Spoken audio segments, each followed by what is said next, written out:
Hello everyone, আসসালামু আলাইকুম সবাইকে। আশা করছি সকলে ভালো আছেন। আমি আল্লাহর রহমতে ভালো আছি। আপনাদের জন্য আরেকটি নতুন রেসিপি নিয়ে চলে আসলাম।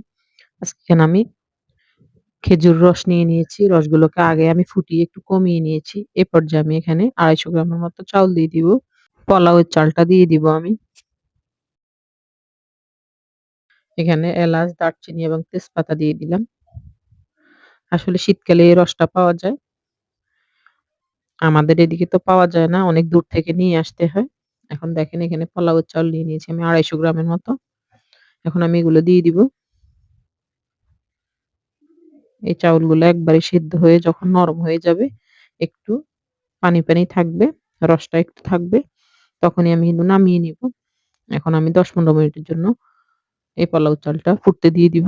এখানে কোন রকমে আমি চিনি দিব না। যেহেতু রসটা মিষ্টি হয়, খেজুরের রসটা আসলে অনেক মিষ্টি হয়। এখানে কোন রকমের চিনি দিতে হয় না। রসটা আসলে সাদা হয় যখন আপনি একটু ফুটাবেন, ১০-১৫ মিনিট ফুটাতে থাকবেন, তখন এটা একটু কমে গিয়ে একটু লালচে, লালচে হয়ে আসে দেখেন। এখন কিন্তু আমার পোলাও চালটা একবারে সেদ্ধ হয়ে গেছে। এখন এই পর্যায়ে আমি এখানে বাদাম এবং কিশমিশটা দিয়ে দিব। বাদাম কিশমিশগুলো আমি ধুয়ে রেখেছি। এখানে দেশি বাদামটাই আমি দিয়েছি। এখন সবগুলো একটু নেড়েচেড়ে মিশিয়ে নিচ্ছি।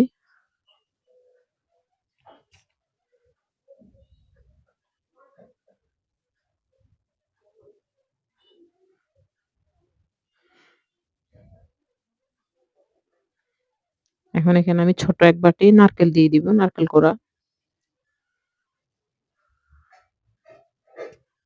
নারকেলটা দিলে অনেকটাই টেস্টি লাগে দেখেন। এখন নারকেলটা দিয়ে দিচ্ছি। আপনারা চাইলে স্কিপ করতে পারেন।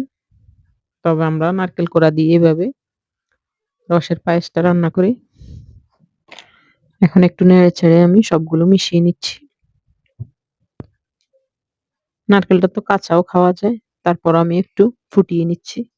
১০ মিনিট ফুটিয়ে নিলে কিন্তু নারকেলটা সেদ্ধ হয়ে যাবে।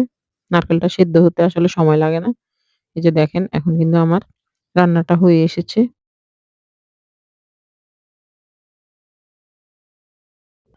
এ পর্যায়ে আমি চুলার গ্যাসটা অফ করে দিব।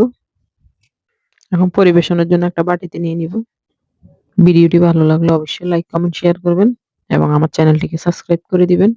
পাশে থাকা বেল আইকনটি অন করে দিবেন যেন নিত্য নতুন ভিডিওগুলো আপনারা সবার আগে পেতে পারেন। আল্লাহ হাফেজ।